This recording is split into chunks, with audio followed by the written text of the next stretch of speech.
Option का नाम है रीमैप। रीमैप कैसे किया जाता है? तो रीमैप करने से पहले कोई भी डायमंड को हमें रेगुलर या कॉनकेव के अंदर स्कैन करना पड़ता है कंपलसरी। अगर आपका डायमंड रेगुलर या फिर कॉनकेव के अंदर स्कैन हुआ है तो ही आप रीमैप ऑप्शन का यूज़ कर सकते हो। जैसे कि कॉनकेव के अंदर वाइटनर लगाते हैं और रेगुलर के अंदर विदाउट वाइटनर करते हैं। तो जो दोनों चीज़ को फॉलो करना है सेम तरीका है, कोई दूसरा ऑप्शन नहीं है। सिर्फ और सिर्फ हमें ये चीज़ का ध्यान रखना है कि रीमैप करने से पहले उसकी पुरानी फाइल होनी चाहिए। यानी कि आपने एक बार वो डायमंड स्कैन किया हो गया होना चाहिए, या फिर 2 बार 3 बार जितनी भी बार किया गया है, पर उसकी ओल्ड फाइल होगी तो ही आप रीमैप कर सकते हो। तो उससे पहले हम अभी एग्जांपल के लिए ये डायमंड को हम फिर से स्कैन करेंगे। तो स्कैन करने के लिए ऑप्शन अपने पास है रीमैप। पर रीमैप से पहले हमें क्या करना है, रीमैप रेगुलर और रीमैप लेसर दो तरीके हैं। सबसे पहले अगर हमने रीमैप का अगर स्कैन करना है तो हमने कौन से मैपिंग के अंदर स्कैन किया वो मालूम होना बहुत ज़रूरी है। क्योंकि अगर आपने रेगुलर के अंदर स्कैन किया और आप रीमैप लेज़र कर रहे हो तो दोनों चीज़ मर्ज नहीं होगी, उसमें वेरिएशन ज़्यादा रहेगा। तो अभी हमने एग्जांपल के लिए रेगुलर किया, स्कैन हो जाने के बाद वही सेम डायमंड को हमने कैप्चर इमेज किया है। कैप्चर इमेज आगे हमने सीखा उसी तरह से, कुछ ज़्यादा डिफरेंट नहीं है। जैसे कैप्चर वुल रफ का ऑप्शन क्लिक करते हैं उस तरह से आप कैप्चर वुल रफ का ऑप्शन क्लिक करोगे और कैप्चर हो जाने के बाद उसी डायमंड को हम सेव कर देंगे अपनी कोई भी फाइल के अंदर। सेव करने के लिए स्टोन सेवेज में जाएंगे, जो भी फोल्डर वगैरह है, अगर फोल्डर नहीं है तो हम क्रिएट कर सकते हैं। बाजू में ऐड का ऑप्शन दिया गया है, तो ऐड वाले ऑप्शन में जाके हम फोल्डर बना सकते हैं। फोल्डर बना दिया और यहाँ पे नाम लिख देंगे।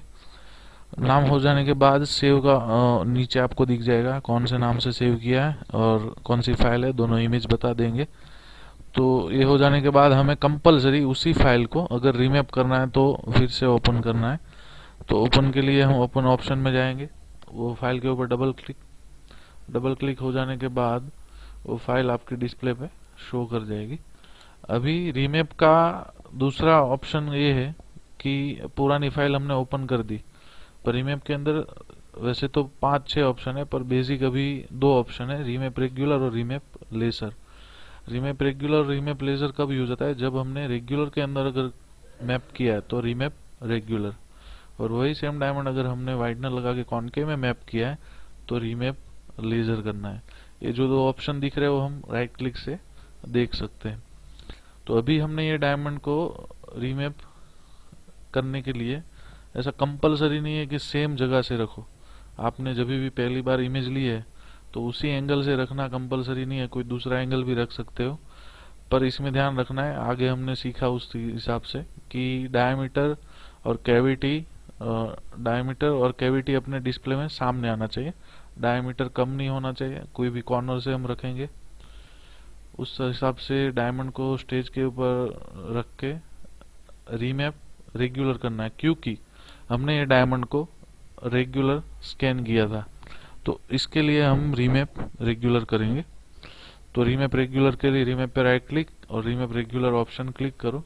सेम तरीका जैसे हमने रेगुलर या फिर कॉनकेव करते हैं उसी हिसाब से रीमैप का ऑप्शन यूज होता है। सिर्फ और सिर्फ डिफरेंट एक ही चीज़ का है कि हमें उसकी पुरानी फाइल ओपन रखनी पड़ती है। अगर हम उसकी पुरानी फाइल ओपन नहीं रखेंगे तो रीमैप का ऑप्शन ओपन ही नहीं होगा। तो ये चीज़ का ध्यान रखना है। रीमैप जैसे ही हो जाने के बाद हमें यहाँ पे शो करता है मार्किंग का ऑप्शन।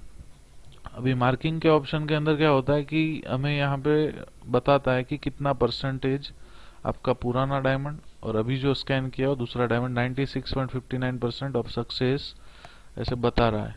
तो इसका मीनिंग ये है कि पुरानी फाइल और नई फाइल ये दोनों मर्ज हुई है 96% तक। तो ये अगर हमें 90% बता रहा है तो हम इस फाइल को फिर से स्कैन करना पड़ेगा, या फिर दूसरे कोई एंगल से स्कैन करना पड़ेगा, या फिर कुछ ऐसा भी प्रॉब्लम हो सकता है कि हमने ओपन की गई फाइल ये सेम डायमंड की नहीं हो सकती, उसके कारण भी ये परसेंटेज का डिफरेंट ज़्यादा शो करेगा।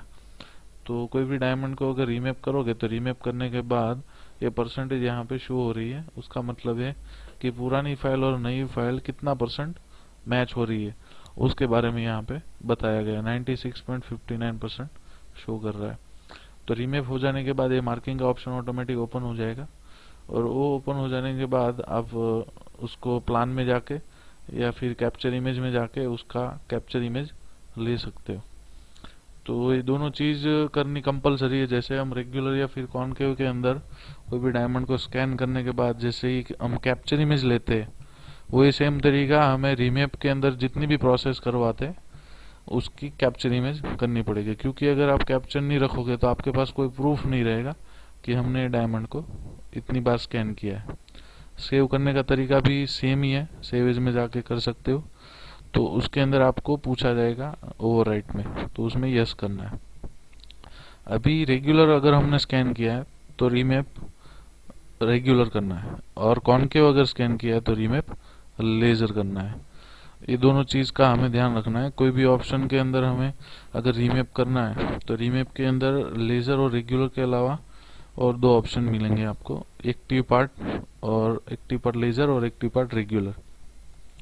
अभी एग्जांपल के लिए हम एक डायमंड को ऐसे बीच में से प्लेट रखते हैं और दोनों साइड पे डायमंड बिठाते हैं। तो ये डायमंड जब बिठाते हैं तब सिर्फ एक पार्ट का डायमंड कट गया और एक पार्ट मेकेबल हो गया, यानी कि मैन्युफैक्चरिंग में चला गया।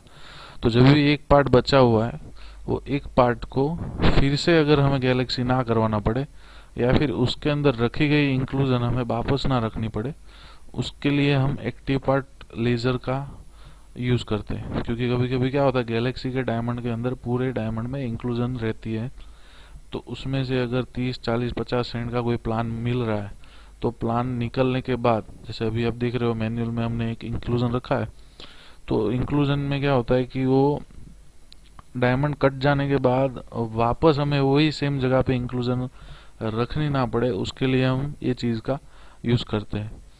तो अभी ये रीमैप हो जाने के बाद सेव कर रहे हैं, तो उसमें पूछ रहे हैं ओवरराइट और यस और नो, तो उसमें ओवरराइट में यस करना है, तो ही आपको दोनों इमेज शो करेगी। अभी दोनों इमेज शो करने के लिए हमें ओवरराइट में यस करना है, और फिर हम कोई अलग एंगल से रखते हैं। डायमंड को सेव कर दिया और कोई दूसरे एंगल से रखा है हमने, फिर हम मैप में जाके वही सेम ऑप्शन हम कौन सा यूज करेंगे, पहले कंपलसरी रीमैप करने के लिए ओपन करनी पड़ती है फाइल। ये आप देख रहे हो काटा था हमने बीच में से, एक साइड में इंक्लूजन रखा था। सबकी पोजीशन अलग अलग है, सेम पोजीशन में हमने डायमंड नहीं रखा है। तो रीमैप करने के लिए रीमैप रेगुलर, क्योंकि ये कॉनकेव मैपिंग नहीं है इसलिए। अगर कॉनकेव मैपिंग होता है तो रीमैप लेजर का यूज करना है। सेम तरीका जैसे हमने आगे रीमैप किया था वही सेम ऑप्शन है। फिर से ओपन करो डायमंड, फिर से स्कैनिंग करो और फिर से कैप्चर इमेज लेनी है। स्कैनिंग हो जाने के बाद ऑटोमेटिकली वो ऑप्शन आपको दिखाएगा कि कितना % पुरानी फाइल और नई फाइल मैच हो रही है, तो वो परसेंटेज भी आपको दिख जाएगी। वो परसेंटेज दिखने के बाद हम सीधा प्लान में जा सकते हैं। प्लान में जाने के वो तुरंत दिख जाएगा, इंक्लूजन हमें दूसरी बार रखनी नहीं पड़ी। इस बार में ऑटोमेटिकली आपके डायमंड की सरफेस के ऊपर दिख रही है। अभी इसके आगे के ऑप्शन में हमने, यानी कि आगे के एंगल में टॉगल वीडियो करना है, देखना हो तो टॉगल वीडियो या फिर वीडियो डिस्प्ले कर सकते हो। तो जंप टू इमेज सेट में भी आप उसकी तीनों एंगल देख सकते हो कि कौन से एंगल से हमने डायमंड को रखा था। तो ये सब सारी चीज आप देखने के बाद कितने भी एंगल हो आपके, पर आपका डायमंड के अंदर जो इंक्लूजन जो पोजीशन पे रखा था वो पोजीशन पे वापस आ सकता है। देखो हमने आगे वाली इमेज में ऊपर की तरफ इंक्लूजन रखा था, तो जैसे ही वो टॉगल वीडियो किया यानी कि दूसरी बार रीमैप किया तो डायमंड का एंगल चेंज हो गया, पर इंक्लूजन वही जगह पे बता रही है। तो रीमैप का मेन बेनिफिट ही ये है कि रीमैप के अंदर रीमैप रेगुलर, रीमैप लेजर का दोनों यूज है। अदरवाइज आपका डायमंड अगर कट गया है तो उसके बाद एक्टिव पार्ट लेजर का यूज कर सकते हैं और एक्टिव पार्ट रेगुलर का मोस्ट ऑफ यूज नहीं है, एक्टिव पार्ट लेजर ज्यादा से ज्यादा यूज होता है कटे हुए डायमंड के अंदर। तो रीमैप बहुत ही इजी ऑप्शन है।